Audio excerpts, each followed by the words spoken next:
On va pouvoir commencer déjà en présentant un peu la masterclass de ce soir et ça fera arriver les retardataires. Donc ce soir, on commence le cycle de formation qui va être consacré aux mères face à la justice patriarcale parce qu'effectivement, c'est un fléau, on va dire, que énormément de femmes affrontent étant donné que la majorité des femmes en France sont amenées à être mères dans leur vie. Évidemment, toutes, heureusement, ne seront pas confrontées à la justice patriarcale, mais un grand nombre d'entre elles. Et donc, on va revenir ce soir de façon assez globale sur le parcours de la combattante que ça représente pour ces mères. Et donc, on est ravis ce soir d'accueillir Maître Anne Bouillon pour nous en parler. Donc, elle est avocate au barreau de Nantes et elle intervient principalement en défense des femmes victimes de violences sexistes et sexuelles. Alors, voilà. Pour présenter un peu plus le cycle de formation, ce sera en 3 parties. Donc, ce soir, c'est la première partie. La prochaine partie sera jeudi prochain. Et la troisième et dernière partie sera le mercredi d'après. La deuxième partie se portera sur les violences économiques. Donc, on abordera tout ce qui est pension alimentaire et non-paiement des pensions alimentaires, fiscalisation des pensions alimentaires, tout ce type de violences économiques qui sont aussi le nerf de la guerre et qui continuent les violences du conjoint agresseur ou qui empêchent de partir également. Et donc, la troisième partie sera sur le syndrome d'aliénation parentale, pardon, et comment et pourquoi c'est une arnaque et pourquoi il est toujours utilisé dans les prétoires alors qu'il est, il n'est pas fondé de façon scientifique.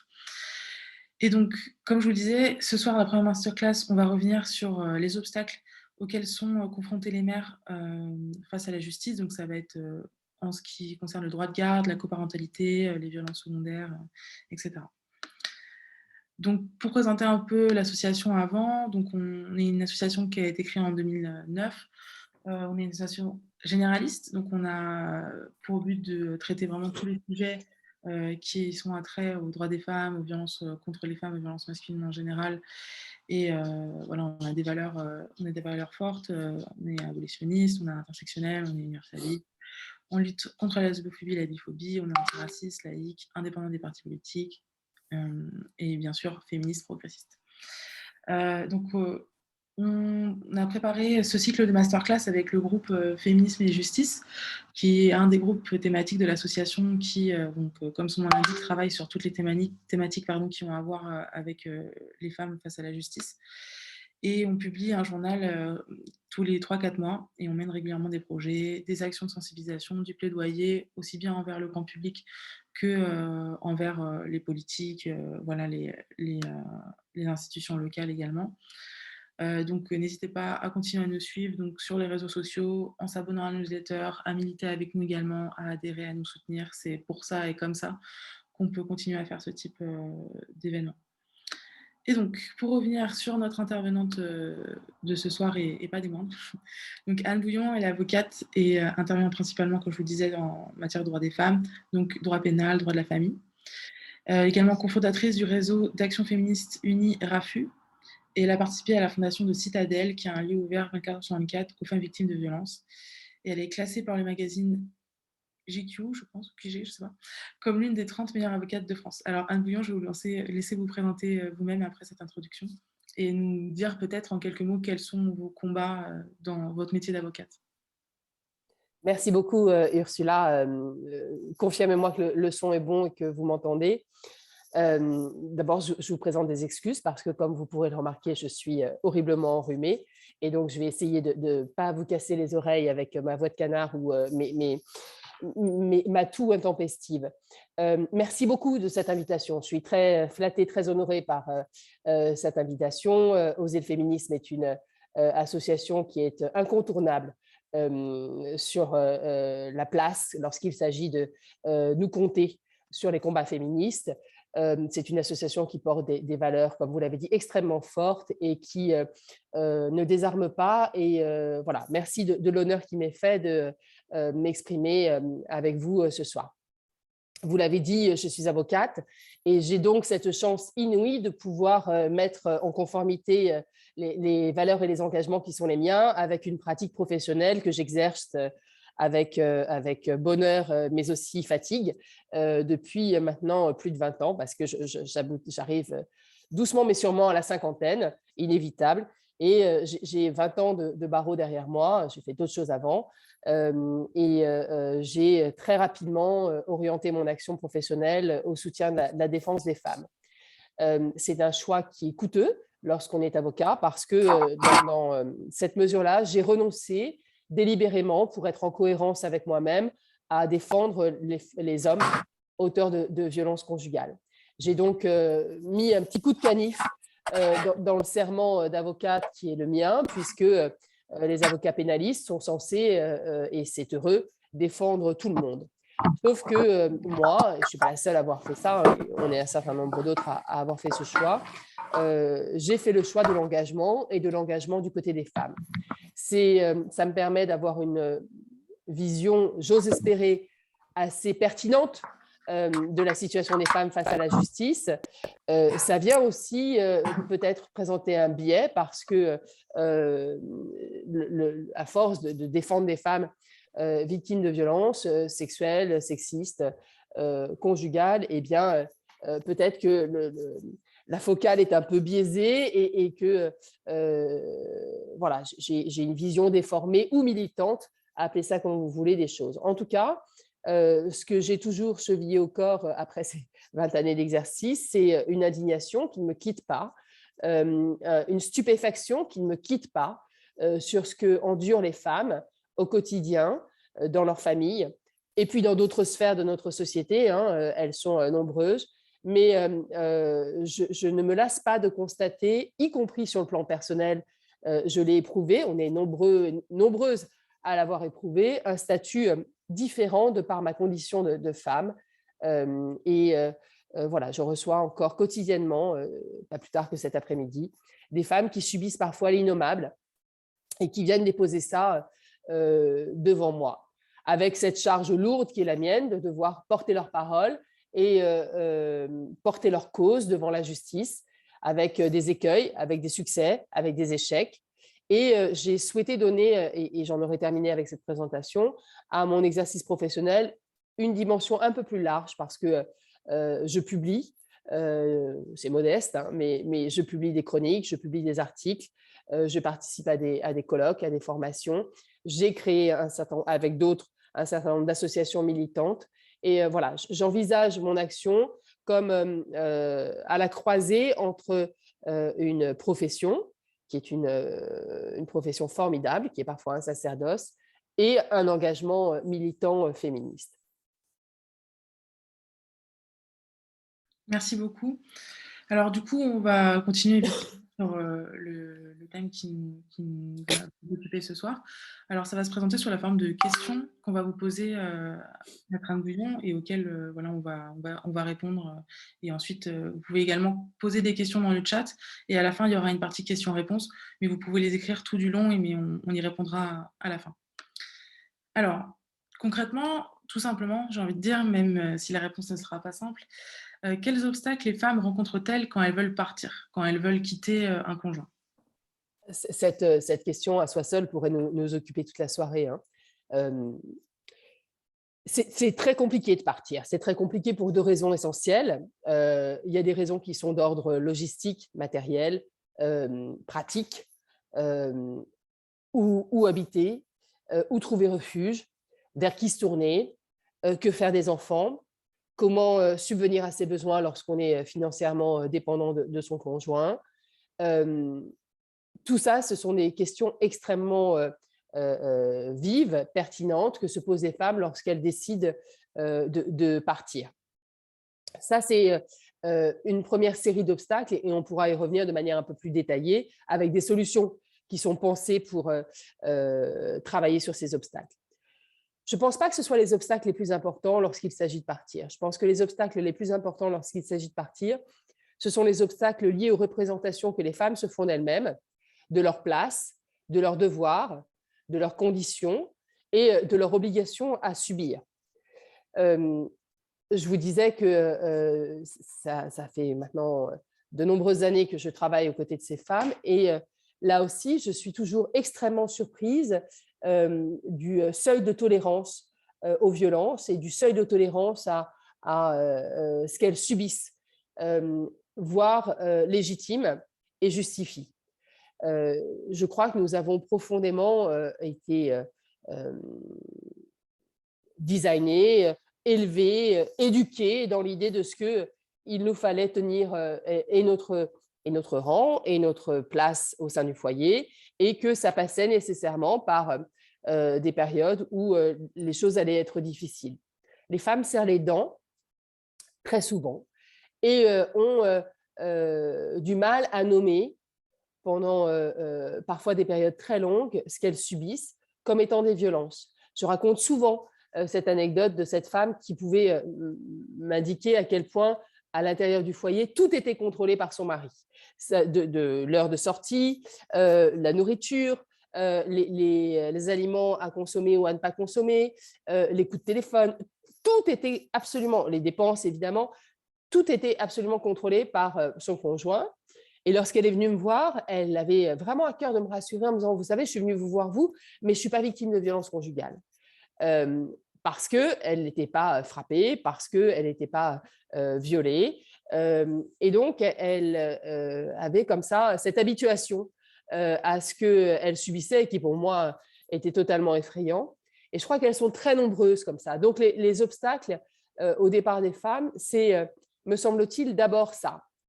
Et puis, en matière de violence conjugale, il y a aussi un paramètre qu'il ne faut pas oublier, parce que sinon, on passe à côté de ce que sont ces violences et ce qu'est la dynamique de couple. C'est l'affection, en fait. C'est l'amour. C'est le sentiment tout à fait authentique ressenti par ces femmes qui peuvent être en amour, hein, comme disent les Québécois, avec celui-là même qui perpétue les violences à leur endroit. Il y a une psychologue qui s'appelle Cécile Condominas qui a travaillé sur cette question et qui a publié un très bon ouvrage. C'est une psychologue qui travaille à l'unité médico-judiciaire de Nantes et donc qui travaille avec les femmes victimes de violences conjugales. Et le fait qu'elles soient amoureuses, encore une fois, on a été aussi éduqués dans le care, hein, dans le fait de prendre soin de l'autre, eh bien, c'est un frein aussi au départ. Donc voilà, je pourrais serrer 3 grands types d'obstacles, hein, les obstacles logistiques et matériels, économiques, qui rendent les choses compliquées. Il faut mettre en parallèle des solutions pratiques, des places d'hébergement, un accompagnement social, des sources de revenus, peut-être un revenu minimum, un accès à la justice, un accès au droit, une réponse apportée à la question de la parentalité, on va y venir dans un instant, les obstacles liés à notre condition de femme habituée et encouragée à subir et nous taire, et puis le fait que précisément et paradoxalement, alors on pourrait aussi parler de phénomènes d'emprise hein, qui sont extrêmement puissants. D'ailleurs, la loi, pour la première fois, reconnaît maintenant l'emprise, mais on peut aussi parler de sentiments amoureux, sans que ce soit non plus totalement aberrant dans ces situations où des femmes aiment celui-là même qui leur fait du mal. Est-ce que vous, dans votre expérience, vous diriez que les violences s'arrêtent au moment de la fin de la relation? C'est-à-dire, est-ce que les violences continuent? Est-ce qu'elles se transforment? Voilà. Comment les violences évoluent avec la séparation? Il est totalement repéré de manière en criminologie que les moments les plus dangereux pour une femme au sein du couple sont ceux où l'homme peut avoir un sentiment de dépossession. Les violences conjugales, les violences sexuelles, les féminicides participent de cette quête de réappropriation du corps des femmes. Et là aussi, j'aimerais bien parler de la manière dont le corps des femmes est toujours un objet politique en 2021. On pourrait y passer une autre soirée. Mais les moments de rupture, les moments de grossesse, les moments de suspicion où l'homme pense que sa femme a pu le tromper, sont des moments éminemment dangereux pour les femmes. J'écoutais Chloé Delhomme il n'y a pas très longtemps qui disait qu'elle avait une théorie, elle a beaucoup de théories et certaines sont très pertinentes, qui disaient que pour elle, le nombre des féminicides explosait parce qu'avant, les femmes ne se barraient pas et que maintenant, elles se barrent. Et donc, la grande différence, c'est celle-là. Et quand elles se barrent, eh bien, les hommes les tuent. C'est un peu simpliste, mais il y a du vrai là-dedans. Le moment de la rupture est un moment de très grande vulnérabilité pour les femmes parce que précisément, elles échappent à leur agresseur et précisément parce que la question de la possession prend tout son sens à ce moment-là. Et le viol est un élément de réappropriation du corps de la femme. J'ai eu beaucoup de procès, mais beaucoup de procès, hein, où les hommes pouvaient, les maris ou les conjoints pouvaient légitimer le viol par un adultère supposé ou réel, peu importe. Mais l'idée de l'infidélité de la femme ou de la mise à disposition ou de la libre jouissance de son corps par la femme est à ce point insupportable au conjoint violent qu'il éprouve un besoin, une espèce de truc d'homme préhistorique grégaire, de se réapproprier le corps des femmes, de sa femme, par... alors, Élodie n'a plus de son, j'espère que ce n'est pas le cas des autres. Non, vous entendez, vous entendez. D'accord. Par un acte sexuel imposé. Et le féminicide procède vraiment de la même logique, hein. On peut penser à l'histoire de Chahinez, là, à Mérignac, qui nous a tous et toutes profondément bouleversés, où cet homme a tué sa compagne sur les trottoirs de Mérignac après l'avoir brûlée. Le motif, c'était l'infidélité de Chahinez, c'est ça qui lui était insupportable. J'ai défendu une femme victime de viol conjugal, et on pourra parler du viol conjugal parce que c'est une notion relativement récente, hein, dans notre arsenal juridique. Le viol conjugal, c'est 1990. 1990. Une femme victime de viol conjugal et son mari de dire devant la cour d'assises « Elle m'avait trompée, il fallait qu'elle paie ». On est vraiment là-dedans, c'est-à-dire que les femmes ne sont pas envisagées comme totalement dépositaires et maîtresses de leur corps. Le corps de la femme, sa sexualité, continue d'appartenir à celui qui a été présenté comme une figure de pater familias, y compris dans notre arsenal juridique pendant des décennies, des siècles, à savoir le conjoint. Donc, pour répondre à votre question, les violences, elles continuent. Après la séparation, elles prennent même d'autres formes, outre ces formes paroxysmiques que sont les coups, les viols, les violences, elles continuent par d'autres formes. Ça peut être des violences économiques, vous allez en parler la semaine prochaine. Ça peut être des violences liées au harcèlement. Il y a beaucoup de situations de harcèlement, mais toujours, hein, ça procède toujours de la même dynamique de réappropriation, de harcèlement au travail. Combien de femmes ai-je rencontrées qui voyaient leur lieu de travail investi par le conjoint violent parce que c'est un espace de vulnérabilité, c'est-à-dire que le conjoint violent va chercher à atteindre l'objet qui lui échappe, je dis objet à dessein, l'objet qui lui échappe dans ses sphères de vulnérabilité, donc ça peut être le travail et la parentalité. Et lorsque votre sujet est dédié aux mères, on est en plein au cœur du sujet, on cherche à atteindre la femme aussi à travers la coparentalité et les enfants.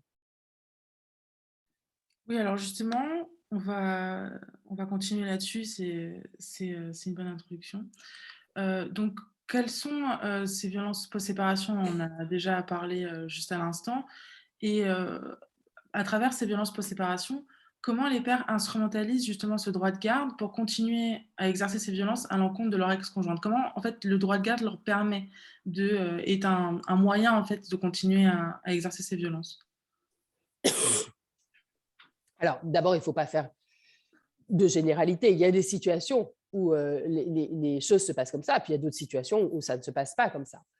Il existe ce qu'on appelle le continuum des violences, hein, c'est-à-dire que les violences prennent d'autres formes, d'autres aspects, mais avec toujours la même ambition de contrôle, de prise de pouvoir sur l'autre et d'atteinte, de négation, voire de destruction de l'autre.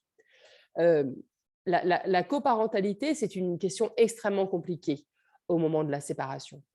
On peut parler des réformes législatives qui ont eu lieu encore récemment sur cette question, parce que maintenant, l'idée de ce que un mari violent est un bon père est une idée qui semble avoir fait long feu, qui semble, et c'est à nuancer. J'ai aussi souvenance dans les prétoires d'injonctions contradictoires qui étaient faites aux femmes, protégez-vous, mais soyez en coparentalité, ou de propos un peu dénigrants ou, j'allais dire, paternalistes de certains juges qui pouvaient dire, mais enfin, madame, il va falloir que… Alors, il faut séparer l'homme de l'artiste, mais il fallait séparer la mère de la femme, en fait. C'est un peu la même absurdité. C'est-à-dire qu'il faudrait que, dans une espèce de mouvement schizophrénique, les femmes mettent un coup leur casquette de compagne, un coup leur casquette de mère, et puis puissent, comme ça, départir leurs fonctions en fonction de ce qui est attendu d'elles. Évidemment, ça n'a pas de sens. Évidemment, c'est éminemment dangereux de les mettre en contact direct par le biais de la coparentalité lorsque les violences sont avérées auprès de leur agresseur. Alors là, on a fait des progrès quand même. Je salue, moi, les travaux d'Édouard Durand, qui est un magistrat qui a beaucoup publié sur cette question, et c'est bien quand ce sont des magistrats hommes qui se saisissent de cette question et qui viennent déconstruire cette idée du mari violent qui serait tout de même un bon père. On sait maintenant, parce que les travaux en matière de psychologie, en matière de criminologie, de sociologie l'ont démontré, les enfants qui assistent à des violences conjugales sont des victimes directes des violences conjugales. Il n'y a pas de victime indirecte. Et là aussi, pour étayer mon propos, je pourrais vous raconter l'histoire de ce petit garçon qui… je vois des questions qui arrivent, j'y répondrai après peut-être, de ce petit garçon qui avait, lorsque son père avait défoncé la porte des toilettes où sa mère s'était réfugiée, avait fait sur lui. Il était tellement impressionné par ce à quoi il était en train d'assister qu'il s'était fait caca sur lui-même. Et là, le procureur de la République, c'est le premier dossier que j'ai eu à connaître comme ça, a engagé des poursuites contre le père violent, y compris pour avoir perpétré des violences à l'endroit de l'enfant, alors même que le père n'avait pas touché l'enfant. Pour moi, c'était une grande victoire. C'était une grande victoire parce qu'il n'était plus question de victime même indirecte. Ce petit garçon était victime directe de la violence perpétrée par son père à l'endroit de sa mère.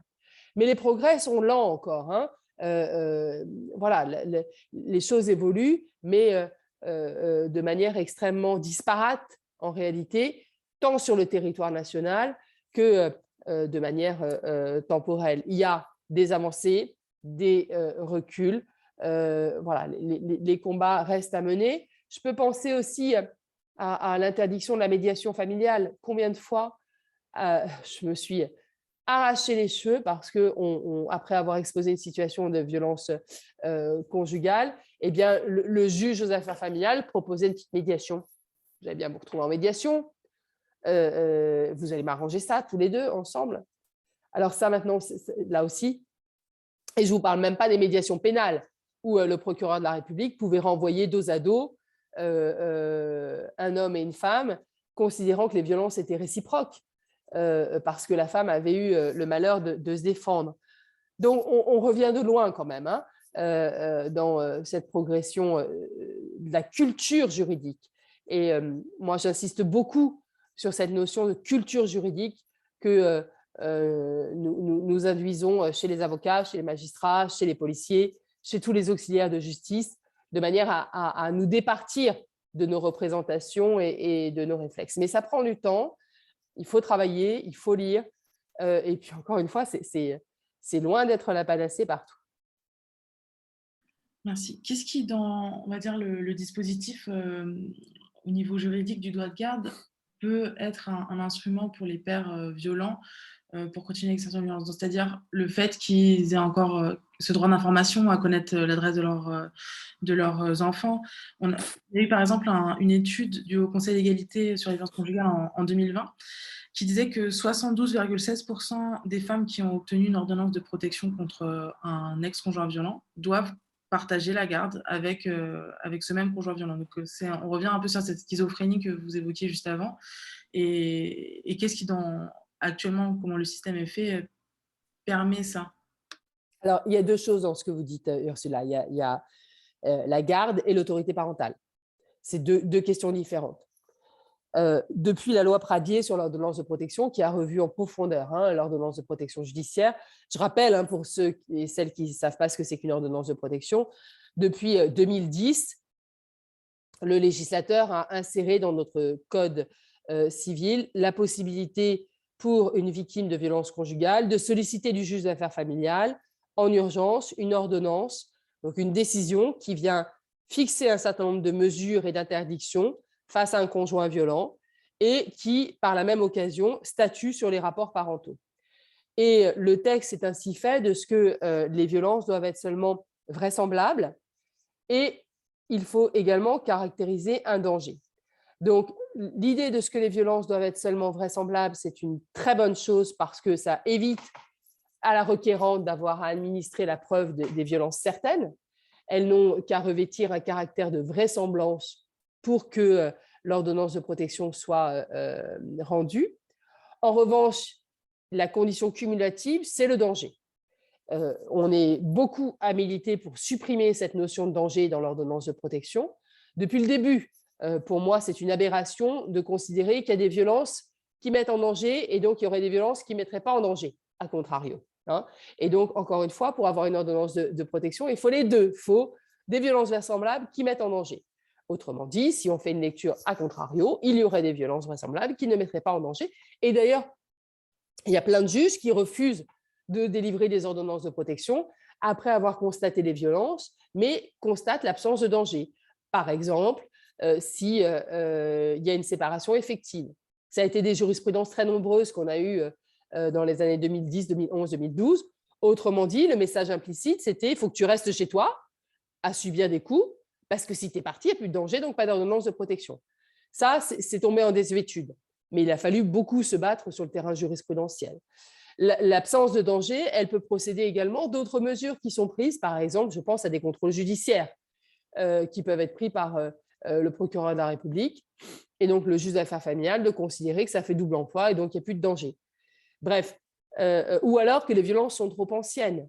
Et donc, on arrive à caractériser une situation de violence, mais le juge dit oh, c'était il y a 1 ou 2 ans, ça va, c'est trop vieux pour se prévaloir d'un danger, ce qui révèle, à mon sens, une ignorance flagrante de ce que sont les violences conjugales qui, vous le savez, obéissent à des cycles. Et donc, quand les femmes sentent que après la lune de miel, eh bien, le cycle des violences reprend et qu'une zone de tension arrive et qu'elles demandent de l'aide, il n'y a pas forcément eu de violence perpétrée à ce moment-là, mais elles sentent qu'elles sont en danger. Elles viennent demander une ordonnance de protection. On leur dit bah, non, madame, attendez de prendre une baffe parce que pour l'instant, il n'y a pas de danger. Je caricature, mais c'est pour illustrer mon propos. Donc, il y a 2 choses dans l'ordonnance de protection. Le juge peut maintenant prendre plein de mesures. Les ordonnances, elles étaient valables au départ 4 mois. Elles sont maintenant valables 6 mois, renouvelables. Les mesures de protection prises par les juges sont maintenant assez performantes. Il y a, par exemple, parmi les innovations, alors l'interdiction de détenir une arme, ça c'est depuis le début du texte, avec un succès, enfin une mise en œuvre très relative. Mais parmi les innovations réside maintenant le fait d'abord qu'il n'est plus nécessaire d'avoir déposé plainte pour obtenir une ordonnance de protection. Et puis, il y a des interdictions de séjour qui sont faites potentiellement aux conjoints violents. Et ça, c'est très intéressant parce que lorsqu'on disait tout à l'heure qu'un conjoint violent pouvait être tenté de se rendre sur un lieu de travail, à la sortie des écoles, voire devant un cabinet d'avocats, ça m'est arrivé, eh bien, on peut demander au juge d'affaires familiales de sanctuariser un certain nombre de lieux parmi ceux-là, et donc avec des interdictions de séjour sur ces lieux. Et maintenant, dès lors que la résidence des enfants est fixée chez le parent victime, majoritairement la mère, eh bien, l'autorité parentale est confiée exclusivement à la mère, sauf décision contraire motivée du juge des affaires familiales. C'est-à-dire que là aussi, on a passé un cap, là où on obtenait difficilement l'exercice exclusif de l'autorité parentale, et je pourrais développer sur ce que c'est que l'exercice exclusif de l'autorité parentale, pourquoi est-ce qu'il y a tant de résistance à accorder aux femmes l'exercice exclusif de l'autorité parentale. Enfin, on n'est pas le fruit de rien, hein. On est le fruit du Code civil napoléonien, on est le fruit de siècles de législation paternaliste et patriarcale, et donc venir déposséder un homme de l'autorité parentale, c'est considéré comme une mesure extrêmement coercitive, violente, infamante. Les qualificatifs me manquent, et donc c'est très compliqué à obtenir en réalité. Là aussi, ça change. Là aussi, ça change. On obtient de plus en plus d'autorité parentale exclusive dans les ordonnances de protection judiciaire, dont je rappelle qu'elles ont une durée de vie limitée. Hein. Il reste le combat devant le juge pénal, parce que vous le savez peut-être, pour certaines infractions, notamment les violences conjugales, les violences sexuelles, le juge pénal peut aussi retirer, alors il peut faire encore plus, un retrait de l'autorité parentale, voire confier l'exercice exclusif de l'autorité parentale à la mère. C'est très difficile. Moi, je me bats comme une avocate dans les prétoires pour obtenir ça. Et souvent, il m'est encore envoyé cette idée que je pousse le bouchon un peu loin, quoi. C'est-à-dire qu'une peine de prison, pourquoi pas, une peine d'inéligibilité, pourquoi pas, une peine d'interdiction de prise de contact avec la victime, pourquoi pas, une peine de destitution de l'exercice de l'autorité parentale. J'y vais un peu fort lorsque je propose ça au tribunal. Voilà, il y a des résistances encore qui s'expliquent, mais là aussi, les choses progressent. Je suis peut-être trop longue. Hein. Non, pas de souci. Alors, justement, on parlait un peu de ce traitement judiciaire et puis les discriminations qui peuvent être exercées par la justice contre les femmes et donc les mères en l'occurrence. Donc, c'est ce qu'on appelle violence institutionnelle de façon plus large et violence secondaire quand ça concerne vraiment les décisions de justice. Donc là, il y a une faute de frappe, c'est CEDH. Donc, il y a un arrêt de la CEDH qui s'appelle donc JL contre Italie récent, qui a reconnu les violences secondaires exercées par la justice contre une femme, donc les préjugés sexistes qui ont été utilisés par les juges. Et on a récemment en France aussi l'exemple avec Double Peine, ce hashtag qui dénonce les comportements sexistes au sein des commissariats. Donc là, on est plutôt sur des violences institutionnelles. Et voilà. Est-ce que c'est, vous le disiez un peu tout à l'heure, en évolution? Est-ce que c'est quelque chose encore que vous croisez fréquemment? Je ne savais pas ce à quoi ça correspondait, violence secondaire. C'est en préparant l'intervention que j'en ai discuté avec Enora et je comprends bien ce que ça veut dire. C'est-à-dire que non seulement on subit la violence de son conjoint, mais on subit une violence institutionnelle à laquelle on n'est pas préparé et qui effectivement équivaut à une double peine. J'avais le sentiment de ce que les choses évoluaient véritablement dans le bon sens. Mais peut-être faire une petite parenthèse, lorsqu'on parlait de culture judiciaire, je crois profondément à ce qui est impulsé sur les territoires. À Nantes, pour parler de ce que je connais le mieux, il y a beaucoup d'initiatives qui ont été prises pour venir en soutien aux femmes victimes de violences conjugales. Il y a Citadelle qui a été créé à Nantes et qui est un sanctuaire, un espace d'accueil des femmes ouvert 24 heures sur 24, 7 jours sur 7, avec des équipes formées de psychologues, d'assistantes sociales, d'avocats, de policiers qui viennent dans les lieux prendre en charge les femmes et les accompagner, avec des logements sécurisés pour leur venir en aide. Il y a des magistrates qui ont créé des audiences dédiées au contentieux familial. Alors moi, j'aurais aimé qu'elle crée des audiences dédiées aux violences conjugales et aux violences faites aux femmes, mais on n'est pas rendu au stade de l'Espagne, où là, les violences sont nommées pour ce qu'elles sont, à savoir des violences de genre. Mais il y a ces audiences dédiées et il a fallu qu'elles se battent très fort, là aussi, ces magistrates, pour créer ces audiences spécialisées. Elles ont eu affaire à des réticences institutionnelles très, très fortes, mais elles y sont parvenues. il y a une brigade policière spécialisée sur les violences conjugales, un groupe qui s'est constitué, ça fait pas longtemps, ça fait 2 ans, de policiers formés sur les violences conjugales. Il y a des assistantes sociales qui sont dans les commissariats.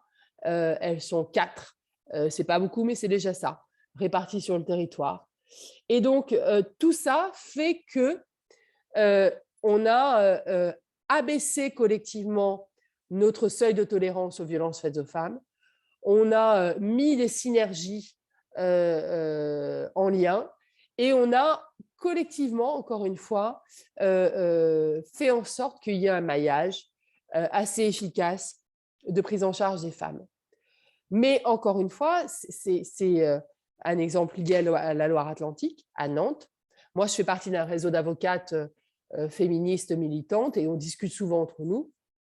Et je vois encore très souvent, trop souvent, ce qui est réservé en termes d'accueil aux femmes et c'est absolument insupportable. Il n'y a pas très longtemps, une femme, une cliente est venue dans mon cabinet en me racontant qu'elle avait été accueillie par une policière et que cette policière, alors que les violences étaient avérées, hein, le mari violent ne contestait pas les violences, a confronté, organisé comme ça se fait souvent, une confrontation entre l'auteur et la victime, et s'est adressé à l'auteur devant ma cliente en disant « Mais mon brave monsieur, vous savez, maintenant, les violences conjugales, c'est à la mode, et malheureusement, il y a des maris qui se retrouvent en prison pour une simple paire de baffes. » Voilà ce qu'a osé dire cette policière en face de ma cliente. Alors, la différence, c'est que maintenant, c'est insupportable, y compris aux femmes qui l'entendent, et qu'elles le disent, et qu'elles le dénoncent. Évidemment, vous imaginez bien que j'ai pris ma plus belle plume, trempée dans ma rage, et j'ai écrit au procureur de la République du Bled, et j'ai appris avant-hier que la policière avait été écartée de l'enquête. C'est quand même le moins qu'on pouvait faire. Mais voilà, cet exemple-là, il est quand même significatif de ce qui peut encore se passer. Sauf que, là aussi, et j'ai à cœur d'être nuancée, les policiers se forment, les magistrats se forment, il y a des techniques que l'on a importées du Canada, de l'Espagne. Je voyais hier, par exemple, dans un petit bled, une gendarmerie qui avait mis en place un système avec des cases et des signaux de couleur où il y avait marqué violence conjugale, violence sexuelle, et la femme qui se présentait au sein de la gendarmerie avait juste à désigner, sans avoir à parler, parce que c'est gênant de le faire devant tout le monde, dans l'accueil de la gendarmerie, avait juste à pointer du doigt ce dont elle était victime, et elle était, si c'était des violences conjugales ou des violences sexuelles, accueillie dans un bureau à part, et le cas échéant par une gendarme si elle le souhaitait. Donc, voilà, il ne faut pas avoir un discours univoque sur ces questions-là. Les policiers, les gendarmes, ils sont aussi au travail, ils ont aussi à cœur de bien faire. Mais quand on voit, et je reviens à Chahinez parce que c'est tellement horrible, que Chahinez a déposé plainte. Alors, les tribunaux spéciaux en Espagne, je pourrais en parler. Merci de cette question. Bon, bref. Chahinez, elle a été reçue par un type qui avait été lui-même condamné pour des violences conjugales.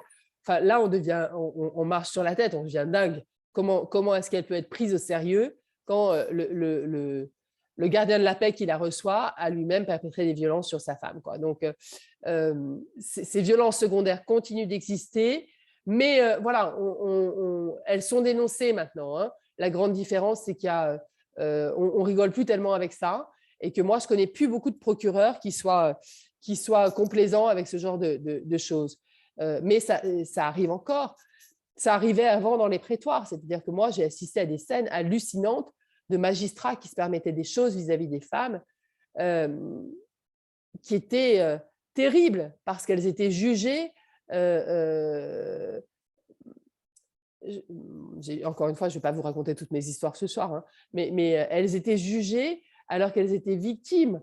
Ce qui est attendu des femmes, c'est d'être toujours parfaite, c'est d'être la victime parfaite. Donc, celle qui vient revendiquer mais pas trop, qui vient pleurer mais pas trop, qui vient… on a aussi des représentations vis-à-vis des victimes qui sont extrêmement fortes et des attentes vis-à-vis de la victime parfaite qui sont extrêmement fortes. Et il y a des femmes qui pensent, qui revendiquent, qui ne pleurent pas, et pour autant, croyez-le, elles sont tout autant victimes. Voilà, oui, Alexandra Richard, c'est un très bon exemple de ça. Mais là aussi, force est de constater que on est au travail. Donc, moi, j'observe une très grande différence d'exercice de ma profession. MeToo a été déterminant pour moi, hein, vraiment déterminant, dans l'accueil de ma parole, dans l'accueil de l'analyse systémique que je peux faire des choses. Je me rappelle une fois avant MeToo où le magistrat m'avait dit « Oh non, mais Maître Bouillon, vous n'allez pas nous faire un cours de sociologie, s'il vous plaît. » quoi. Maintenant, les cours de sociologie systémique, je les fais. Et mes détracteurs, ils osent un peu moins me demander d'abréger. Super. Alors, du coup, la question d'après, on va un peu revenir sur ce qu'on disait tout à l'heure aussi. Est-ce que vous pourriez déjà expliquer la différence entre justement le droit de garde et l'autorité parentale? Voilà, comment ça s'imbrique également dans le cadre des violences post-séparation? Et nous dire, voilà, on l'a un peu évoqué tout à l'heure, mais pourquoi il y a autant de réticence en France à retirer l'autorité parentale au père agresseur, et, alors que ça se fait dans d'autres pays? Eh bien, parce qu'encore une fois, on est pétri de cette culture du pater familias, du chef de famille, de l'homme qui est censé assurer la sécurité à toute sa famille, là où la femme lui doit obéissance, hein. Le code napoléonien, en 1804, le fameux article 213, c'est ce marché de dupes entre la femme qui doit obéissance à son mari et le mari qui doit la sécurité à sa femme.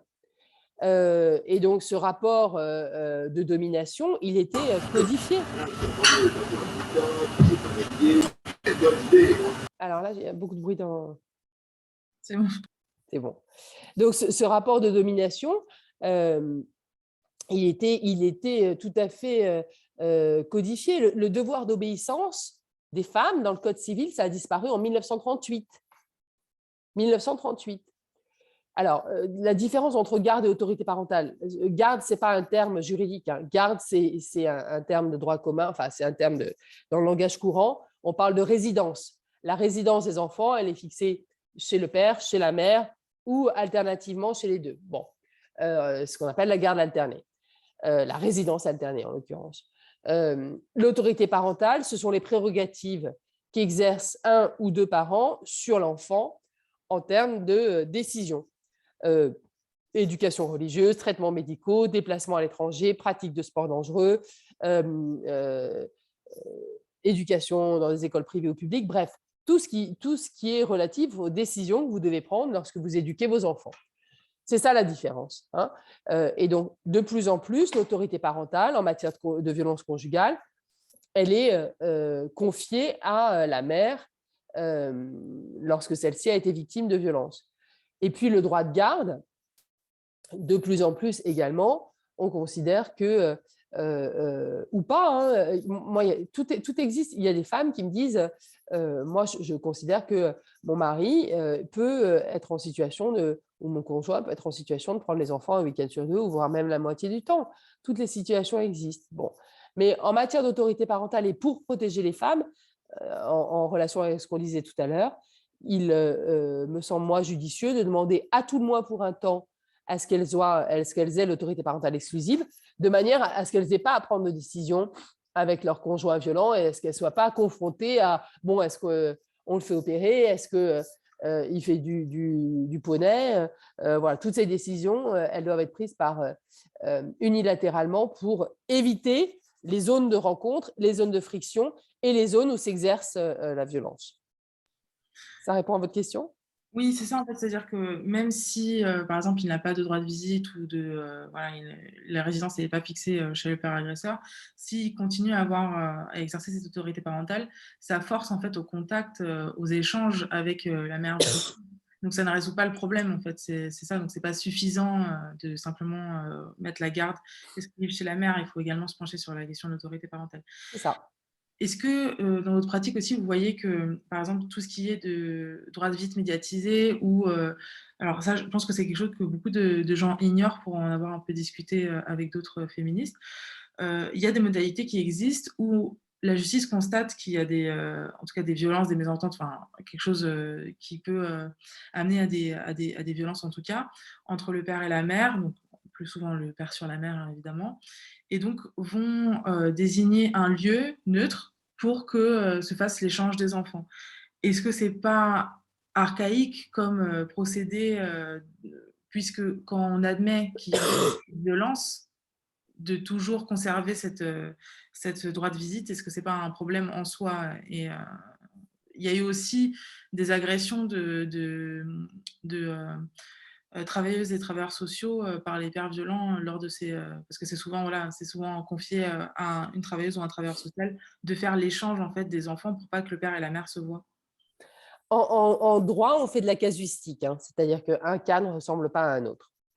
Une situation ne ressemble pas à une autre. C'est très compliqué de tirer des généralités.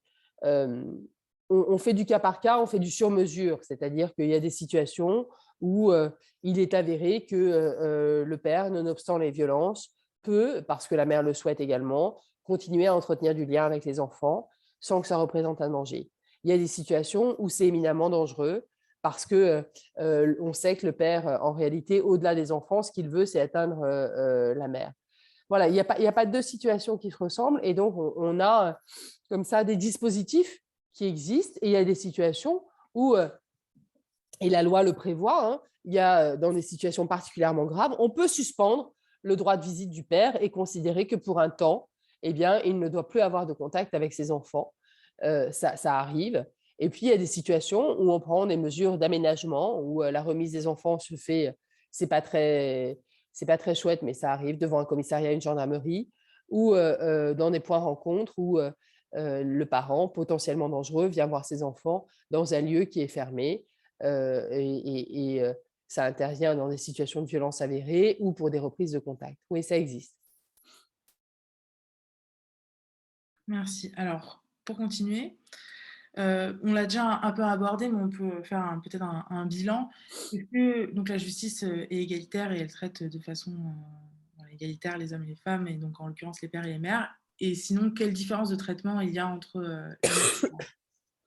Là aussi, c'est compliqué de faire des généralités, hein. Alors, on peut raisonner en droit. En droit, il n'y a pas de différence entre les femmes et les hommes, hein. Il n'y a plus de différence dans notre code civil entre les femmes et les hommes. Il n'y en a plus. Il y en a eu jusque récemment, il n'y en a plus. Peut-être d'ailleurs faudrait-il en réintroduire et parler de violence de genre.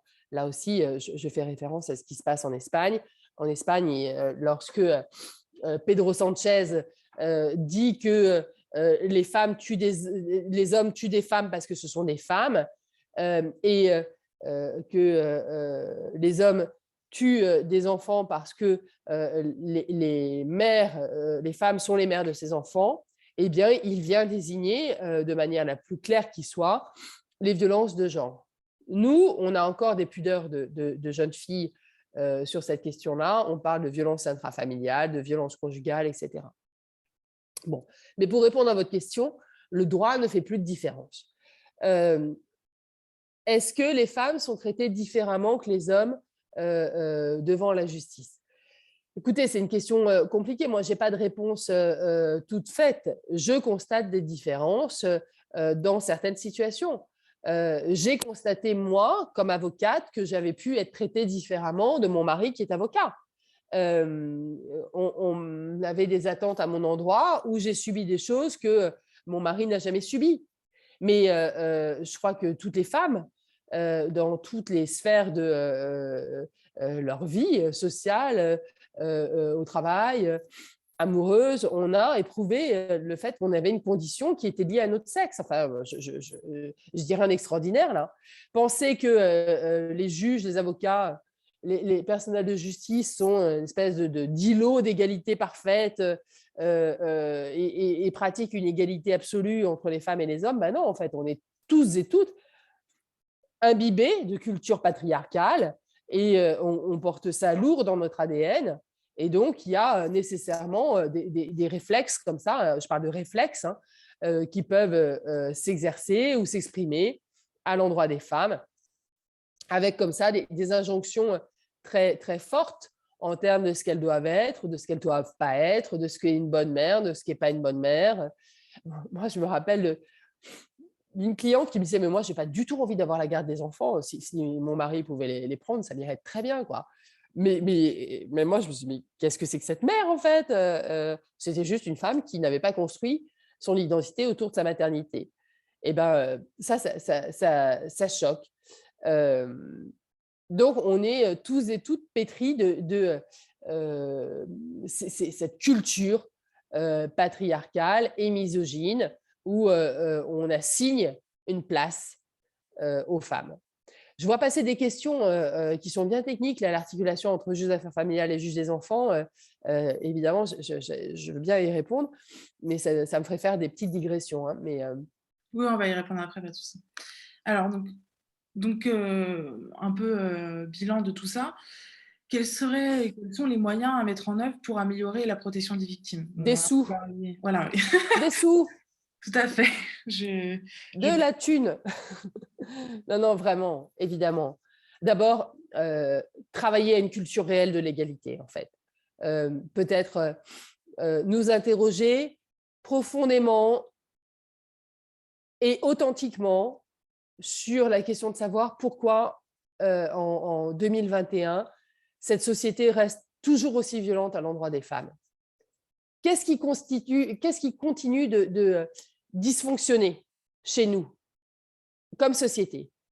Pourquoi est-ce que l'égalité de fait est toujours un objectif à atteindre? Pourquoi est-ce que les femmes continuent de subir? Et pourquoi est-ce que les hommes continuent d'articuler trop souvent, et je ne fais pas de généralité, hein, il n'y a pas de misandrie dans ce que je dis, mais trop souvent continuent d'articuler leur identité de genre autour de la puissance ou de la violence ou de la force. Il y en a vraiment marre de ça. Je crois qu'on devrait véritablement travailler sur ces questions-là et une des clés, c'est évidemment l'éducation. L'éducation à l'égalité, mais rappelez-vous le tollé qu'avait créé les abécédaires de l'égalité lorsque Najat Vallaud-Belkacem avait voulu les mettre en œuvre. Donc, je crois qu'il faudrait vraiment qu'on fasse cet examen de conscience collectivement de qu'est-ce qui continue de dysfonctionner. Quand je vous dis que Pedro Sanchez, je n'ai pas d'admiration particulière pour Pedro Sanchez, mais il nomme les choses, voilà, ça aide, nommer les choses, c'est déjà les faire exister et ça aide à les combattre. Maintenant, s'agissant de la justice, évidemment, il faut des moyens. Et vous allez dire que je vous rabâche les oreilles avec l'Espagne, mais j'avais un entretien hier avec un journaliste sur cette question-là. Ils ont débloqué des moyens, mais considérables, pour lutter contre les violences faites aux femmes. Considérables. Ils ont créé des juridictions spécialisées. Nous, on n'y est pas encore. Donc, des tribunaux qui ont des compétences civiles et pénales, avec des magistrats hyper formés. Ils ont créé des cellules d'enquête spécialisées, donc des policiers qui accueillent et qui investiguent de manière efficace les situations et qui protègent. Ils ont créé des places d'hébergement, ils ont autour de 8000 places d'hébergement. Il faut savoir que la population espagnole est de 30% inférieure à la population française. Hein. Donc, ils ont 8000 places d'hébergement, là on en a 5000. Donc, en valeur relative, ils en ont beaucoup plus que nous. Ils ont, eux, créé le bracelet anti-rapprochement, mais il y a 15 ans qu'ils ont créé le bracelet anti-rapprochement. Donc, qu'est-ce qu'on a foutu qu'est-ce qu'on a attendu pour nous doter de ce dispositif dont on sait qu'il est extrêmement efficace? En Espagne, il n'y a aucune femme qui est dotée d'un bracelet anti-rapprochement qui a été tuée. Donc, on sait que c'est un outil hyper efficace. Et en termes budgétaires, ils ont, avec leur loi Pacte de 2017, il y a 2 grandes législations en Espagne. Il y a la loi cadre de 2004. Il y a eu un traumatisme collectif en Espagne lorsque une femme est venue témoigner à la télévision en 2002 ou 2003 en disant qu'elle avait porté plainte des dizaines de fois, qu'elle n'avait pas été reçue, qu'elle avait subi des violences depuis 40 ans de la part de son mari. Elle a témoigné à la télévision. 10 jours plus tard, elle était tuée par son mari. Et donc, ça a vraiment créé un électrochoc chez les Espagnols et ils ont pris la loi cadre, cette loi d'envergure en 2004 qui a créé ces juridictions spécialisées, qui a créé cette plateforme qui s'appelle BioGen, Violencia de Género. Je ne suis pas très bonne en espagnol, hein, mais qui est une plateforme qui centralise toutes les informations et à laquelle ont accès tous les acteurs et les actrices qui viennent combattre les violences faites aux femmes. Et ils se sont dotés de ces moyens-là. Puis la deuxième loi d'envergure en Espagne, c'est la loi Pacte, qui est une loi interministérielle en 2017, qui a créé 230 mesures interministérielles et à laquelle a été adossé un budget de 1 milliard d'euros sur 4 ans. Et bien voilà. Je crois qu'une des clés, c'est celle-là. Hein. Vous parliez du Haut Conseil à l'égalité. Le Haut Conseil à l'égalité a fait une étude budgétaire sur le budget dédié interministériel, parce qu'il faut aller chercher dans les budgets respectifs ce qui est dédié à la lutte contre les violences faites aux femmes. Je crois qu'on est autour de 76 ou 77 millions d'euros. Vous voyez la différence. Lorsque Marlène Schiappa a dit mais on a 500 millions d'euros dédiés à cette question-là, en fait, elle englobe tout un tas de trucs qui n'ont rien à voir avec la lutte contre les violences, qui sont des programmes de promotion de l'égalité. C'est très bien, la promotion de l'égalité, hein, j'en parlais il y a un instant, mais ce n'est pas la lutte contre les violences faites aux femmes. Donc, voilà, évidemment, des sous, des moyens. Je voyais quelqu'un qui disait des psychologues dans les tribunaux, bien sûr. Après, dès lors qu'on a des moyens, on peut décliner ça, des places d'hébergement. Les femmes, je reviens à la première question que vous me posiez par rapport aux obstacles, les femmes ne savent pas où aller. Elles ne savent pas concrètement où aller dormir. Donc, s'il n'y a pas de place d'hébergement, eh ben, elles restent. C'est malade. Putain. Oui, c'est bon, j'ai coupé. Ok, merci. Est-ce que vous voulez qu'on passe à la question après ou ça vous... Je ne sais pas si vous aviez fini. Oui, j'ai fini. Okay, alors, quels seraient les conseils ou quels sont les conseils qu'on peut donner aux mères qui se retrouvent dans des cas de figure pareils, c'est-à-dire un bébé qui n'est pas content, qui vivent des violences post-séparation et qui se retrouvent comme ça à se dépatouiller un peu avec la justice. Quels sont les bons conseils, on va dire les choses à mettre en place? Parler, vraiment parler. Le premier des conseils, c'est de parler. C'est de parler à sa voisine, à ses voisins, c'est de parler à ses collègues, c'est de parler à ses amis, à sa famille, c'est de briser le mur de la honte, c'est de dire les choses. Et vous savez, l'emprise, elle est précisément là, faite et exercée pour museler, hein, pour réduire au silence, pour réduire à néant. Et donc, la première étape, c'est de parler. Pourquoi pas sortir le conjoint violent, bien sûr, évidemment. Donc, parler. Appeler le 3919. Dont je rappelle que le gouvernement voulait le privatiser il n'y a pas si longtemps. Et heureusement, ça ne s'est pas fait. Donc, voilà, sortir du silence et puis trouver les passerelles de sortie, parce qu'il en existe. Et que moi, je me rappelle pendant le confinement, le premier confinement, rappelez-vous à quel point très vite, lorsqu'on a fermé nos portes, on s'est soucié des femmes. Très vite, on a dit mais ça va être le cauchemar pour les femmes victimes de violences, vu ce qu'elles subissent avec ce confinement. Donc, on a quand même, encore une fois, collectivement à cœur d'apporter des solutions.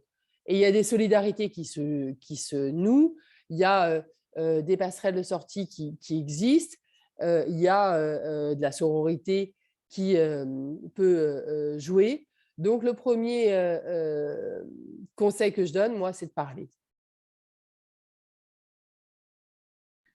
Merci. Et donc, dernière question avant de passer aux questions-réponses. Donc, il y a un peu une question bilan, mais vous l'avez abordé tout à l'heure. Est-ce que vous avez constaté des évolutions positives ou négatives liées au mouvement MeToo? Alors, dans votre pratique professionnelle, vous avez parlé tout à l'heure des évolutions positives. Est-ce qu'il y a aussi peut-être des évolutions négatives suite à MeToo? Pour moi, ça a été radical. Hein. Il y a un avant, un après, de la manière la plus évidente qui soit. Je m'inscris souvent en faux avec cette idée de la libération de la parole. La parole, elle a toujours circulé. Moi, j'ai une salle d'attente qui a toujours été hyper remplie à craquer, de souffrance, de douleur. et puis de femmes qui venaient déposer et qui continuent de venir déposer ça devant moi. Non, ce qui a été profondément marquant, c'est que les oreilles se sont débouchées ou que les regards ne peuvent plus se détourner. C'est ça, MeToo, hein. C'est ce truc qu'on s'est pris en pleine face et il n'était plus possible de faire la sourde oreille. Voilà. Et ça marque un curseur.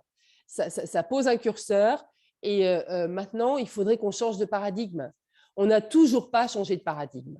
C'est-à-dire qu'on est toujours dans une société patriarcale, on est toujours dans une société où il y a une domination masculine qui s'exerce, on est toujours, il y a des effets backlash, il y a des effets réactionnaires.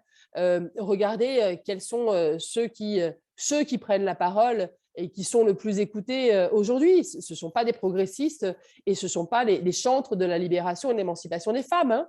Loin s'en faut. Il y a beaucoup d'urgence à remettre les femmes à leur place, à savoir à la maison, dans le lit et à la maternité. Voilà, ce n'est pas un combat gagné, cette histoire, hein. Donc, MeToo, c'était absolument nécessaire. Ça pose un jalon pour moi, mais je ne suis pas forcément très optimiste pour la suite. Moi, je pensais que nos combats féministes pourraient être des combats que nous n'aurions plus à mener. Je ne suis pas sûre de voir ça de mon vivant. Encore une fois, j'ai 50 ans. J'espère que ma fille, qui a 15 ans, pourra dire qu'elle évolue dans une société égalitaire, mais je n'en suis pas certaine. Merci beaucoup en tout cas pour avoir répondu à ces quelques questions. Et on va passer aux questions-réponses. Donc on a vu un peu des questions qui défilaient dans le chat, mais on va les aborder une à une. Alors la première question qu'on a, c'est quid des couples lesbiens et de la loi? Est-ce qu'on retrouve des situations similaires?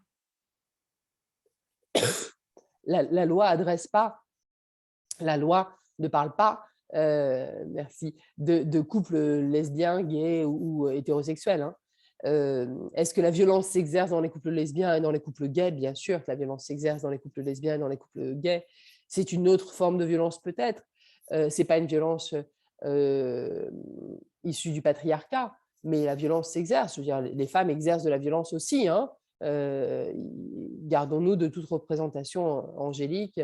Enfin, voilà. Il y a des situations où, y compris même sur le modèle patriarcal, il y a des violences dans les couples de même sexe, bien sûr. Alors, question 2, comment faire pour refuser la médiation et quels sont les risques pour les femmes et les enfants? Alors, encore une fois, la médiation familiale n'est pas un préalable obligatoire, par exemple, lorsqu'il y a eu de la violence avérée. À Nantes, pour saisir le juge des affaires familiales, maintenant, il faut, si ce n'est pas la première décision que le juge va rendre, passer par une médiation familiale obligatoire. Préalable. C'est-à-dire qu'avant d'avoir accès au juge, on doit passer par la médiation. Et si on ne passe pas par la médiation, on n'a pas accès au juge. Sauf s'il y a eu une situation de violence conjugale. Donc, voilà, la médiation n'est plus imposée dans des situations de violence conjugale comme elle a pu l'être pendant des années. Merci. Alors, on a une question sur un cas particulier. Donc, la question, c'est, il peut y avoir instrumentalisation de l'enfant pour blesser la mère sans violence physique. Par exemple, couper le lien entre la mère et l'enfant. Là, je n'ai pas compris la suite. J'ai essayé d'alerter, mais la résidence a été confiée au père médecin. Comment se défendre dans ces cas? Je ne peux pas répondre à des situations individuelles et des cas individuels, hein. Je ne peux pas faire ça. Mais évidemment que l'instrumentalisation des enfants, c'est un des moyens d'action et de coercition pour atteindre les mères, bien sûr. Les situations où des pères s'éloignent avec les enfants, ça arrive très fréquemment. Moi, j'ai des situations à connaître. Là, en ce moment, j'ai 2 situations qui sont dramatiques. Ce sont des femmes qui ont vécu des violences conjugales perpétrées par leur nouveau compagnon, qui n'est pas le père de leurs enfants. Et donc, le nouveau compagnon a exercé des violences telles qu'elles se sont détachées ou ont été détachées de leurs enfants. Et maintenant, elles doivent recréer du lien avec leurs enfants alors qu'elles ne sont plus sous le joug et l'emprise de leurs compagnons violents. C'est terrible pour elles. On leur reproche, on leur fait un procès en mauvaise mère alors qu'elles ont subi des violences qui inexorablement les ont conduites à s'éloigner de leurs enfants. Et donc là aussi, elles ont à convaincre de ce que ce n'est pas parce qu'elles sont des mauvaises mères qu'elles se sont détournées de leurs enfants, mais c'est parce qu'elles ont été accaparées par un conjoint violent. C'est très compliqué de faire passer cette idée-là. Est-ce que ça vous arrive dans votre pratique de rencontrer des situations où, par exemple, un père, initialement, quand il était en couple avec la mère, donc un père violent, ne s'intéresse pas forcément à la parentalité et à l'éducation des enfants, et au moment de la séparation, va là investir toutes ses demandes de droit de garde, etc., pour au final parasiter la mère plutôt que par un intérêt sincère des enfants, pour les Mais enfants? encore une fois, tout existe, ça arrive, mais il y a aussi des pères qui disent moi, je n'ai pas pu prendre ma place pour X ou Y raison pendant la vie commune et maintenant j'ai envie de prendre ma place. J'ai des mères qui me disent je ne veux pas que le père s'occupe des enfants, il ne s'en est jamais occupé. Ce n'est pas une raison suffisante. Hein. Il ne s'en est jamais occupé, ben, il va apprendre en fait. Donc, attention, parce qu'il y a aussi un vrai, moi j'ai une approche féministe des choses, il y a un vrai défi pour les femmes à aussi se départir, se singulariser par rapport à leur condition de mère qui ne les définit pas complètement. Il y a un challenge pour les femmes là, à dire je m'émancipe aussi parce que je ne suis pas qu'une mère. Alors, dans la sphère conjugale et familiale, on a été défini ou on ne s'est défini que comme mère. C'est très difficile au moment de la séparation de dire ah ben maintenant je ne suis plus qu'une mère, je vais m'assumer comme chef d'entreprise, comme artiste, comme je ne sais pas quoi. C'est très compliqué en fait. On a tendance à se recroqueviller sur les identités qui ont été les nôtres. C'est logique. Mais au-delà de ça, il y a un véritable challenge aussi à la coparentalité au moment de la séparation. Je ne parle pas des situations de violence conjugale, hein. Je fais un distinguo. Mais moi, j'invite très souvent les femmes à leur dire mais profitez du temps que vous allez avoir maintenant à ne plus être que dans le maternage pour penser à vous-même. Merci. Alors ensuite, est-ce que les résistances dont on a parlé tout à l'heure, notamment concernant l'autorité parentale, tout ça, ne prouvent pas qu'il est toujours considéré qu'un père violent peut être un bon père, vu le très difficile retrait de l'autorité parentale du père et de l'autorité parentale et de la garde exclusive confiée à la mère? On y a un peu répondu, ça, je crois, hein, déjà, sur cette idée du bon père Ça du mari évolue, violent qui est un bon ça la père. réponse, que ça évolue sur la question. Alors, une question, les enfants victimes d'un père violent vis-à-vis de la mère. Ok, donc un père est violent vis-à-vis de la mère, ok. Et le père obtient néanmoins un droit de visite qu'il exerce chez lui. Qu'est-ce qui peut être fait en la matière pour venir à ça? Ça va être une question de preuve, j'imagine, dans ce type de cas. Je n'ai pas compris la question. C'est dans un cas où un père a exercé des violences contre la mère, mais que malgré ça, le père a obtenu un droit de visite qu'il exerce chez lui. Qu'est-ce que peut faire la mère comme action en termes de justice pour aller contre ça? Mais tous les pères violents ne se voient pas privés d'un droit de visite, c'est ce dont on parlait tout à l'heure. Hein. Il n'y a pas de corrélation systématique entre les deux. C'est du cas par cas. Il y a des pères qui sont violents et qui peuvent être violents vis-à-vis des enfants, et donc il y a des mesures de protection à prendre. Il y a des situations de violence qui sont uniques. Les situations de violence, elles sont très protéiformes. Hein. Il peut y avoir de la violence conjugale qui s'exerce une fois, et une fois de trop, évidemment, sans que ça vienne impacter la parentalité. Tout existe. Donc, on ne peut pas tirer des grands traits comme ça en disant qu'un père violent ne verra jamais ses enfants. Ce n'est pas comme ça que ça se passe.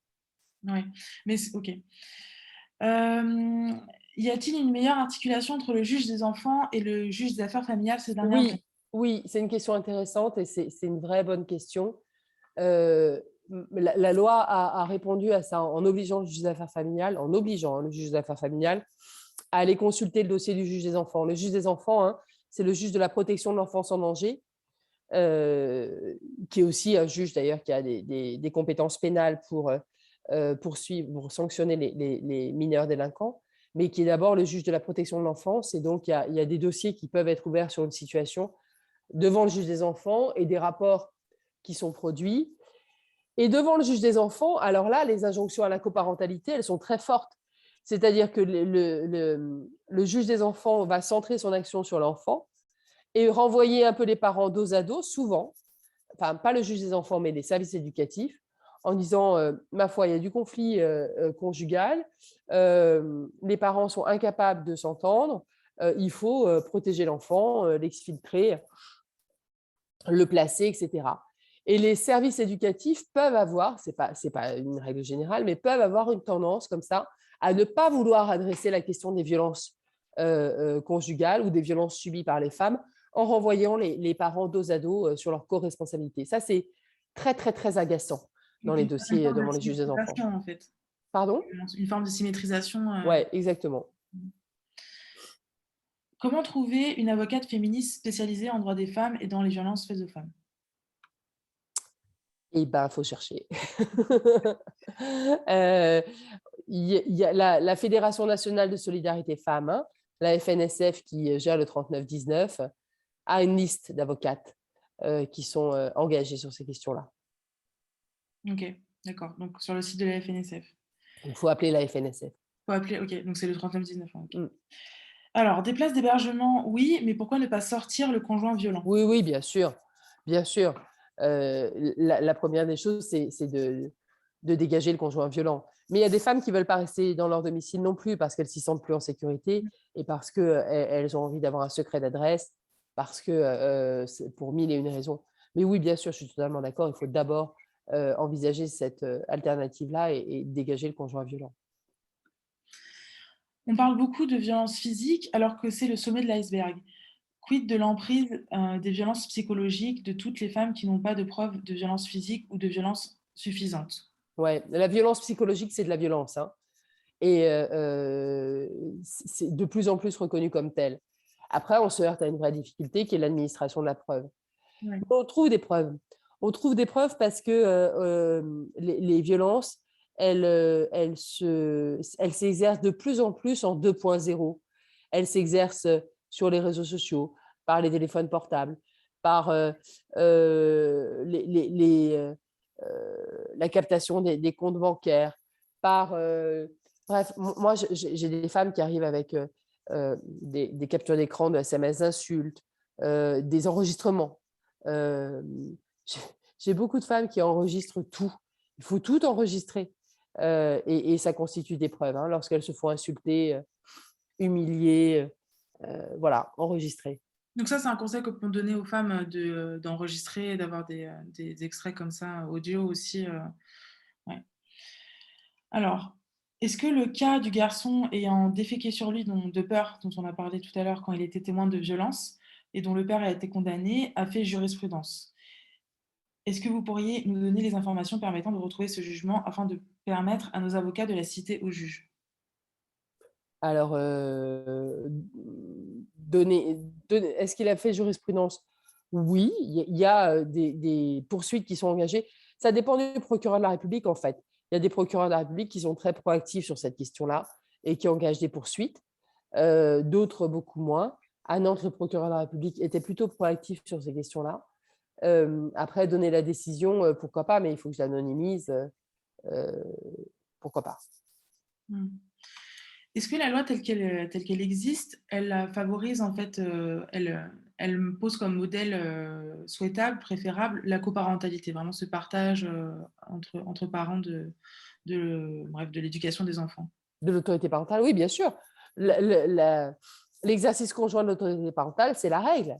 Et heureusement, dès lors que l'enfant a été reconnu avant qu'il ait 1 an, eh bien, les 2 parents sont co-titulaires de l'exercice de l'autorité parentale. Donc ça, c'est la règle. Et cette règle, elle souffre quelques exceptions, mais bien sûr, c'est la règle.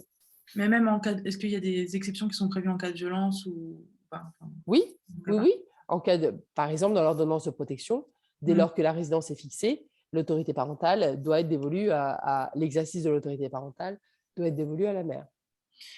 Alors, comment les éducateurs ne sont pas formés à la violence pour leur faire comprendre la situation? Ouais, c'est très compliqué. Là, c'est une vraie poche de résistance, hein, très concrète. Et ben, il faut qu'ils soient formés. Et puis, c'est aussi aux avocats et aux avocates de proposer une autre analyse du dossier. Et c'est ce qu'on fait souvent. Les enregistrements ne sont-ils pas des délits en droit civil? Ah non, mais ça, on s'en fout, en fait.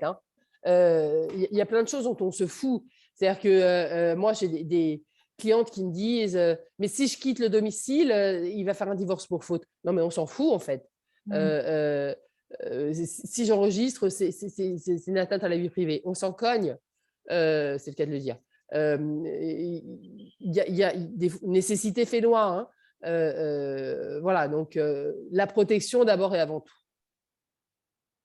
Je pense que la question, c'est aussi est-ce qu'elle risque des poursuites ensuite en faisant ça, quoi, peut-être. Moi, j'ai jamais vu de poursuite engagée pour ça. Okay. Alors, je vois quelqu'un dit mon avocate a refusé d'eux. Peut-être qu'il faut changer d'avocat. Moi, les enregistrements, je les prends, je les mets sur une clé USB, je les fais transcrire et je les verse comme pièce. Alors, une question, bon, je pense que c'est plus une question féministe que vraiment juridique, mais ce soir, nous devons être en grande majorité des femmes, je confirme. Comment mobiliser les hommes sur cette thématique? Ouais, comment mobiliser les hommes sur cette thématique? C'est une vraie question.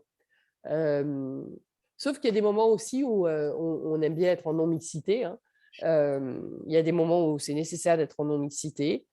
Mais là aussi, il y a un défi pour les femmes et un défi pour les hommes de travailler à l'égalité. Sauf que, voilà, pour qu'on travaille à l'égalité, ça suppose qu'ils se départissent un peu de leur pouvoir ou de leurs prérogatives.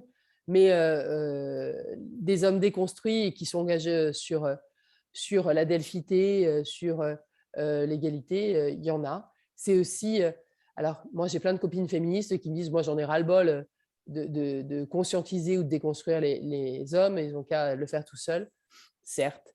Mais moi, j'éduque ma fille à avoir une lecture féministe de la société, à voir là où les rapports de domination se nichent et à pouvoir les déceler et les dénoncer. Si j'avais eu un fils, je crois que j'aurais éduqué tout autant à ça, peut-être même davantage. Donc voilà, l'éducation qu'on donne à nos enfants, elle est essentielle. Alors, il y a une question qui demande « Je voudrais mettre à disposition un logement pour l'accueil des femmes victimes de violences. Comment faire? À qui m'adresser ?» Je pense que appeler le 3919 peut-être seront vous donner des J'en infos. sais rien du tout, ça dépend sur quel territoire, ça dépend. Il y a des CHRS, donc je ne peux pas répondre à cette question. Ouais, je pense que, je ne sais pas qui a posé cette question, mais peut-être appeler 3919 sauront sûrement vous répondre. Alors, l'emprise et les violences psychiques ont de grandes répercussions sur la santé des femmes, donc une meilleure formation des professionnels de santé devrait permettre de rédiger des certificats efficients. Qu'en pensez-vous? Ah oui, évidemment. Évidemment, mais là aussi, ça avance. Hein, c'est-à-dire que les médecins prennent de plus en plus la plume pour dire les choses. Et d'ailleurs, vous avez vu que le secret médical peut tomber face à une situation de violence domestique. C'est quand même un vrai progrès. Il faut qu'on se forme. C'est-à-dire que ce que je vous disais tout à l'heure, où des femmes victimes de violences, ne les identifiaient pas comme telles, on est encore très nombreux et très nombreuses à ne pas voir ce que sont les violences, comment elles s'exercent, et à ne pas comprendre qu'en réalité, ce qui peut sembler un peu d'autoritarisme ou un peu de comportement hégémonique, en réalité est un rapport violent qui est institué au sein des couples. On n'a pas beaucoup parlé des violences sexuelles, hein, Ouais. mais les violences sexuelles, voilà un domaine où les violences s'exercent sans dire leur nom. On aurait pu parler du devoir conjugal. Moi, combien ai-je de femmes qui me disent j'en ai un peu ras-le-bol de me soumettre au devoir conjugal. C'est incroyable. Mais là aussi, on est le fruit de siècles de domination masculine. Il y a eu récemment d'ailleurs une jurisprudence qui a encore appliqué cette idée du devoir conjugal. Oui, à Versailles, par la Cour d'appel de Versailles, bien sûr. Cour d'appel de Versailles qui est bien réputée pour ses jugements sexistes. Hein. Dans l'affaire de Julie, c'est également la même cour d'appel. Voilà. Alors, je pense qu'on a fait le tour des questions. Ah non, il y a encore une question. Je ne comprends pas la question. Accusation croisée, 8 ans. Je ne sais pas ce que c'est. Donc, je pense qu'on a fait le tour des questions, effectivement, parce que la dernière question, je ne la comprends pas. Merci beaucoup, en tout cas, pour toutes ces informations. Et alors, je passe à la slide suivante pour donner des informations sur comment aller plus loin. Donc déjà, le site internet de Anne Bouillon, donc annebouillon.com, et en matière de livres, de presse. Donc il y a Violence conjugale, du combat féministe, il y a une faute de frappe, à la cause publique, Pauline Delage aux éditions Sciences Po Les Presses, ou encore Le corps en lambeaux, violences sexuelles et sexuées faites aux femmes, sous la direction de Lydie Baudiou, édition presse universitaire de Rennes. Également le podcast À vous demain, épisode 13, donc sur avouxdemain.podcast.fr, et enfin le film Jusqu'à la garde, qui traite aussi donc de Xavier Legrand, qui traite de toute cette émotion entre la séparation et l'audience pour la garde. C'est un film qui est assez saisissant. Voilà, merci à Anne Bouillon. Je ne sais pas si vous voulez rajouter quelque chose ou conclure. Non, merci encore une fois de votre invitation. Je n'ai pas été évidemment exhaustive. Hein. Voilà, juste vous dire que votre initiative, elle est nécessaire et que ce que vous faites, c'est absolument nécessaire, que c'est comme ça qu'on continuera à faire en sorte que le monde se transforme et soit plus juste pour les femmes et pour nos filles. Donc, merci de me donner l'occasion de participer à ça. Voilà, j'espère que je n'ai pas été trop longue ou trop ennuyeuse. Non, pas du tout, c'était super. Bon, en tout Merci cas, à vous. merci beaucoup. Merci. Merci. Bonne soirée à tout le monde. Bonne soirée. Et donc, Bonne soirée. concernant l'asso, donc comme je vous le disais au début, vous pouvez adhérer ou faire un don sur notre site internet, donc osefeminisme.fr. Télécharger également Lilo, qui est un moteur de recherche solidaire qui nous, au fur et à mesure, nous donne un peu des sous aussi. Et donc, bien évidemment, nous suivre sur les réseaux sociaux, donc Twitter, Instagram, Facebook, YouTube. Sur le YouTube, sur notre chaîne, sera mis ce webinaire pour le replay. Et si vous souhaitez militer, n'hésitez pas à envoyer un mail à militer@osefeminisme.fr. Voilà. Merci beaucoup. Bonne soirée à tous. Bonne soirée. Merci.